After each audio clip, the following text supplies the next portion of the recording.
11월 26일 금요일 나를 깨워준 7분 플러스 아침을 여는 기도로 시작합니다. 살아계신 하나님 아버지, 오늘 이 아침에도 우리가 눈을 뜨고 새로운 하루를 시작했습니다. 오늘도 우리를 향하신 하나님의 음성을 듣게 하시고 그 말씀 앞에 결단하고 순종하며 살아가길 원합니다. 작년부터 이어지고 있는 어려운 환경 속에서 공부하고 있는 하나님의 자녀들이 있습니다. 이 아이들을 불쌍히 여겨주시고 힘들고 어려운 상황 속에서도 집중할 수 있는 능력을 더하여 주옵소서. 어려운 상황 속에서 공부 잘하는 학생들과 그렇지 않은 학생들의 차이가 점점 더 커지고 있습니다. 이러한 힘들고 어려운 상황 가운데서 공부하고자 하는 마음을 갖게 하시고 이해할 수 있는 집중력을 갖게 하여 주옵소서. 그보다도 먼저 하나님의 자녀로서 어떻게 살아야 할지를, 왜 공부해야 할지를 깨달을 수 있게 하여 주시옵소서. 코로나로 인한 어려움 겪고 있는 이들이 있습니다. 아직도 육체적, 정신적, 경제적, 그리고 영적인 어려움 속에 놓여 있는 이들이 있습니다. 하나님, 위로하여 주시고 새 힘을 얻게 하여 주시옵소서. 일본의 기시다 후미오 수상과 일본의 정부 관계자들, 지도자들이 국민들을 사랑하고 섬기는 종들이 되게 하여 주셔서 국민들이 어려움 겪지 않도록 주님께서 인도하여 주시옵소서. 분립개척한 올리브 하우스 처치를 위해서 기도합니다. 새 교회를 주님의 사랑으로 잃어버린 영혼 구원하고 좋은 그리스도인으로 세워가는데 힘있게 쓰임받게 하여 주시옵소서. 성령 가운데 하나로 묶어주셔서 일본인 중심의 예배, 선교, 다음 세대 비전을 실현시켜 주시옵소서. 주님의 사명에 적합한 장소와 건물을 허락하여 주시옵소서. 섬기는 마츠바라 노부유키 목사, 혼나 타카코 전도사, 오와라 히토미 간사를 붙들어 주시고 날마다 성령 충만하게 하여 주시며 영육간에 강건하게 하여 주시옵소서. 우리 교회 신선미 전도사를 위해서 기도합니다. 말씀 앞에 멈춰서고 기도 가운데 움직일 수 있게 하시고 섬기는 여선교가 생명력 있는 공동체로 성장하게 하여 주시며 유년부 친구들과 선생님들이 늘 성령 충만하게 하여 주시옵소서. 게을러지지 않고 부지런히 배우고 성장하게 하여 주시며 어머니의 건강을 지켜주시고 가족들을 구원하여 주시옵소서. 우리 교회 행정지원 사역을 위해서 기도합니다. 교회 전체가 잘 유지될 수 있도록 돕고 지원하는 여러 가지 사역들이 있습니다. 눈에 보이지 않지만 교회를 위해서, 하나님의 교회를 위해서 뒤에서 섬기고 수고하는 손길들을 주님께서 아시오니 격려하여 주시고 위로하여 주시고 이들의 섬김 가운데 복내려 주시옵소서. 오늘 저녁에 있을 한국부와 중국부의 금요 기도회를 위해서 기도합니다. 오프라인과 온라인으로 모임을 갖게 되지만 영이 하나로 연결되게 하시고 우리가 있는 각자의 처소에 우리가 모여있는 교회당 가운데 기도의 장소, 하나님을 만나는 거룩한 곳이 되게 하여 주옵소서. 특별히 한국부 금요 기도회에 오셔서 말씀을 전해주시는 사이타마 히가시 마치야마 교회 최장수 선교사님을 통해서 일본인 교회를 어떻게 섬길 수 있는지를 경험할 수 있는, 그리고 일본의 교회들을 위해서 기도할 수 있는 시간이 되게 하여 주옵소서. 육신의 연약함을 가지고 있는 지체들을 위해서 기도드립니다. 우리의 부모님이, 형제자매가, 가족이, 자녀들이 아픔 가운데 신음하고 있고 병중에 있는 이들을 위해서 기도하는 지체들이 있습니다. 그 회복을 위하여 기도하는 기도를 들어주시고 응답하여 주옵소서. 함께 기도하는 가족들을 위로하여 주시고 이러한 육신의 연약함을 인하여 가족이 하나가 되고 하나님께로 가까이 나아갈 수 있는 기회가 되게 하여 주옵소서. 믿음을 잃어버리지 않게 하시고 확신을 가지고 감사함으로 간구하게 하여 주시옵소서. 못된 암세포들 예수 그리스도의 이름으로 사라지게 하여 주시고 치료의 광선으로 저들의 아픈 부위를 비추어 주시기를 원합니다. 예수 그리스도의 치료의 손길로 안수하여 주시고 새로운 세포들이 소생하게 하여 주시옵소서. 감사드리고 예수님의 이름으로 기도드립니다. 아멘. 오늘은 한국부 금요 기도회에서는 매달 마지막 금요일에 다른 지역에서 사역하고 계시는 사역자들, 선교사들을 모시고 함께하는 시간을 갖고 있습니다. 오늘 금요일 저녁에 오시는 사이타마 히가시마 치야마 교회 최장수 선교사님은 일본의 무목교회를 계속 섬기셨고 지금은 일본 교회에서 담임 목사로 섬기시고 계십니다. 한국인 선교사가 어떻게 일본인 교회를 섬길 수 있을지, 그리고 일본인 교회에 무엇이 필요하고 어떤 기도의 제목들이 필요한지를 경험할 수 있는, 우리가 그동안 해보지 않았던, 경험하지 않았던 사역의 내용들을 들을 수 있고 구체적인 기도의 제목들을 받을 수 있는 시간이 될 것입니다. 오늘 저녁에 함께 참여하셔서 일본의 교회들을 위해서, 일본 선교를 위해서 함께 협력해야 할, 동역해야 할 일본 교회들을 위해서 함께 기도할 수 있는 시간 되었으면 좋겠습니다. 오늘 함께 읽을 리바이블 21, 22 본문은 사무엘하 10장에서 12장까지의 내용입니다. 다윗에 대한 이야기를 계속 읽고 있는데 그 가운데 가장 마음 아픈 부분, 아마도 11장, 12장일 것 같습니다. 11장은 다윗이 밧세바와 만나는 장면이 등장합니다. 그리고 12장에 가면 그로 말미암은 죄에 대한 부분, 하나님의 책망, 다윗의 회개에 대한 내용들이 나오게 됩니다. 이 시간에는 12장 7절에서 10절 말씀 읽겠습니다. 하나님께서 나단을 통해서 다윗에게 하시는 말씀입니다. 12장 7절에서 10절입니다. 나단이 다윗에게 말하였다. 임금님이 바로 그 사람입니다. 주 이스라엘 하나님이 이렇게 말씀하십니다. 내가 너에게 기름을 부어서 이스라엘의 왕으로 삼았고 또 내가 사울의 손에서 너를 구하여 주었다. 나는 네 상전의 왕궁을 너에게 넘겨주고 네 상전의 아내들도 네 품에 안겨주었고 이스라엘 사람들과 유다 나라도 너에게 맡겼다. 그것으로도 부족하다면 내가 너에게 무엇이든지 더 주었을 것이다. 그런데도 너는 어찌하여 나 주의 말을 가볍게 여기고 내가 악하게 여기는 일을 하였느냐.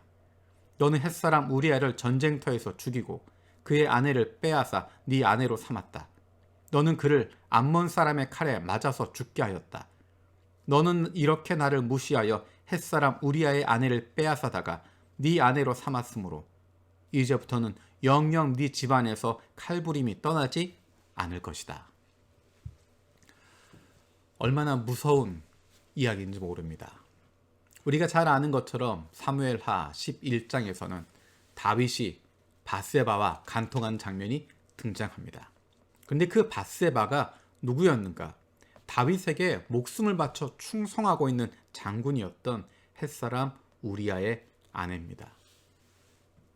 놀라운 것은 11장에 나와 있는 다윗의 모습은 전혀 다윗 같지 않습니다.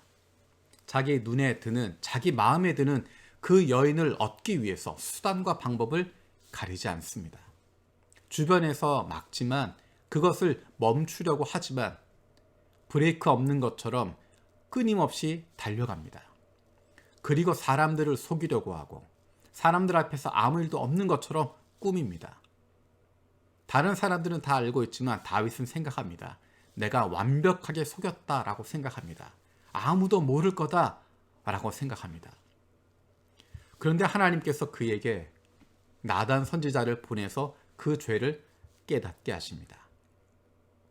12장 6절까지 그는 깨닫지 못하고 있었습니다. 그리고 7절에 가서야 바로 너다, 네가 죄를 지었다 라고 말씀하실 때 그제서야 깨닫게 됩니다.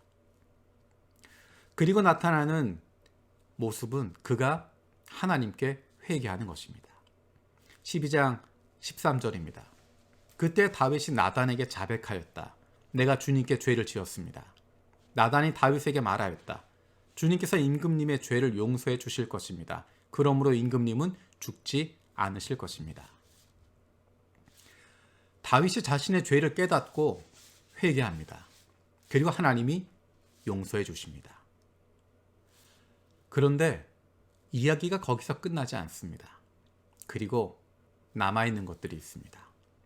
죄의 파편들이 있고 죄의 결과들이 남아 있습니다. 죄로 말미암아 잘못된 관계가 있고 죄로 말미암아 깨어진 관계들이 있습니다. 우리는 하나님께 죄의 용서를 구합니다. 회개합니다. 그리고 우리 마음속에 있는 것은 그리고 아무 일도 일어나지 않을 것이다 라는 것입니다. 내가 하나님께 죄를 고백하면, 회개하면, 용서받으면 없었던 일처럼 될 수 있을 것이다 라고 생각합니다. 그런데 다윗의 모습을 보면서 발견하게 되는 것은 죄로 말미암아 깨어졌던 하나님과의 관계는 회복되지만 여전히 그 죄로 말미암아 깨어진 관계는 남아있다는 것입니다. 그로 말미암은 결과 죄의 파편들이 남아있습니다. 이런 아픔들을 겪을 수밖에 없습니다. 아무 일도 없었던 것처럼 만들 수 없다는 것입니다. 하나님께서 다윗이 하셨던 일, 11장 전체에 나오고 있는 다윗의 범죄, 그것 이후에 한마디가 등장합니다. 11장 27절 마지막에 이렇게 이야기합니다. 그러나 주님께서 보시기에 다윗이 한 이번 일은 아주 악하였다. 다윗이 했던 일, 어떤 것이 가장 큰 문제였을까? 다윗이 유부녀를 간통했던 것, 다윗이 그에게 충성한 사람을 죽였던 것, 다윗이 아무 일도 없었던 것처럼 거짓말했던 것, 어쩌면 수 없는 죄악들이 있습니다. 그런데 그것을 단 한마디로 요약하고 있는 것이 조금 전에 읽었던 12장 10절 이야기입니다. 9절 10절입니다. 그런데도 너는 어찌하여 나 주의 말을 가볍게 여기고 내가 악하게 여기는 일을 하였느냐? 너는 햇사람 우리아를 전쟁터에서 죽이고 그의 아내를 빼앗아 네 아내로 삼았다. 너는 그를 암몬 사람의 칼에 맞아서 죽게 하였다. 너는 이렇게 나를 무시하여 햇사람의 우리아의 아내를 빼앗아다가 네 아내로 삼았으므로 이제부터는 영영 네 집안에서 칼부림이 떠나지 않을 것이다. 하나님께서 구체적인 죄를 이야기하시면서 강조하신 부분이 어떤 것이냐면 10절에 있는 이야기입니다. 너는 이렇게 나를 무시했다라는 것입니다. 하나님께서 또다시 다윗에게 말씀하시는 다윗의 죄는 14절에 있는 것입니다. 그러나 임금님은 이번 일로 주님의 원수들에게 우리를 비방할 빌미를 주셨으므로 밧세바와 임금님 사이에서 태어난 아들은 죽을 것입니다. 주님의 원수들에게 우리를 비방할 빌미, 이스라엘을 비방할 빌미, 하나님의 백성들을 비방할 빌미를 주었다는 것입니다. 다른 말로 이야기하면 세상 사람들이 보기에도 여호와 하나님이 세운 왕 별거 아니네, 이스라엘 별거 아니네, 세상과 다르지 않네, 하나님의 백성들이라고 이야기했는데 세상 왕들이 하는 거나 저 왕이 하는 거나 별다르지 않네, 똑같네, 우리랑 구별되지 않았네 라는 것입니다. 하나님과 다윗의 관계는 회복됩니다. 하나님께서 다윗의 죄를 용서해 주십니다. 그것에 대한 증거가 되는 것이 무엇이냐면 24절, 25절에 있는 이야기입니다. 24절, 25절입니다. 그 뒤에 다윗이 자기의 아내 밧세바를 위로하고 동침하니 그 여인이 아들을 낳았다. 다윗이 그의 이름을 솔로몬이라고 하였다. 주님께서도 그 아이를 사랑해 주셔서 예언자 나단을 보내셔서 주님께서 사랑하신다는 뜻으로 그의 이름을 여디디야라고 부르게 하셨다. 여디디야라고 하는 이름은 여호와께서 가장 사랑하시는 사람이라는 뜻입니다. 이 이야기는 다윗과 하나님의 관계가 회복되었다라고 하는 것을 분명하게 보여주는 것입니다. 하지만 다윗과 하나님의 관계는 회복되었지만 다윗이 지었던 죄로 말미암은 결과들, 그 파편들은 여전히 남아 있습니다. 12장 14절에 나단을 통해서 이렇게 말씀하십니다. 다윗이 회개했기 때문에 다윗은 살려주지만 14절에 그러나 임금님은 이번 일로 주님의 원수들에게 우리를 비방할 빌미를 주셨으므로 밧세바와 임금님 사이에서 태어난 아들은 죽을 것입니다. 그리고 11절, 12절에 나와 있는 이야기가 있습니다. 주님께서 또 이렇게 말씀하십니다. 내가 너의 집안에 재앙을 일으키고 네가 보는 앞에서 내가 너의 아내들도 빼앗아 너와 가까운 사람에게 주어서 그가 대낮에 너의 아내들을 욕보이게 하겠다. 너는 비록 몰래 그러한 일을 하였지만 나는 대낮에 온 이스라엘이 보는 앞에서 이 일을 하겠다.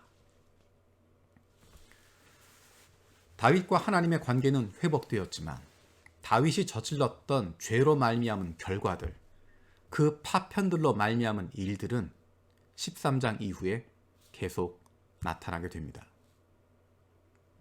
우리는 하나님께 용서를 구했으면 아무 일도 생기지 않을 것이다 라고 생각합니다. 그리고 죄를 짓는 것에 대해서 다른 사람과의 관계를 깨뜨리는 것에 대해서 쉽게 생각합니다. 아무런 생각 없이 다른 사람에 대한 험담을 하기도 하고 아무런 생각 없이 다른 사람을 비방하기도 하고 아무런 생각 없이 죄를 짓습니다. 그리고 하나님께 회개하면 다 됐다, 용서받았다 라고 생각하고 아무 일도 없는 것처럼 행동합니다. 하지만 죄의 결과들, 그 파편들로 말미암은 일들은 남아 있습니다. 다른 사람들과의 깨어진 관계가 남아 있습니다. 그것에 대한 결과가 앞으로 우리가 읽을 13장 이후에 나타나는 것입니다. 다윗과 하나님의 관계는 회복되었습니다. 하지만 다윗의 죄로 말미암아 깨어진 다른 사람들과의 관계, 그로 말미암은 파편들, 그것들이 어떻게 진행되는지를 보면서 우리는 죄에 대해서 다른 사람들과의 관계를 깨뜨린 것에 대한 그 결과에 대해서 다시 한번 고민할 기회가 될 것입니다. 주님께서 가르쳐 주신 기도로 마치겠습니다. 하늘에 계신 우리 아버지여, 이름이 거룩히 여김을 받으시오며 나라가 임하시오며 뜻이 하늘에서 이루어진 것 같이 땅에서도 이루어지이다. 오늘 우리에게 일용할 양식을 주시옵고 우리가 우리에게 죄 지은 자를 사하여 준 것 같이 우리 죄를 사하여 주시옵고 우리를 시험에 들게 하지 마시옵고 다만 악에서 구하시옵소서. 나라와 권세와 영광이 아버지께 영원히 있사옵나이다. 아멘.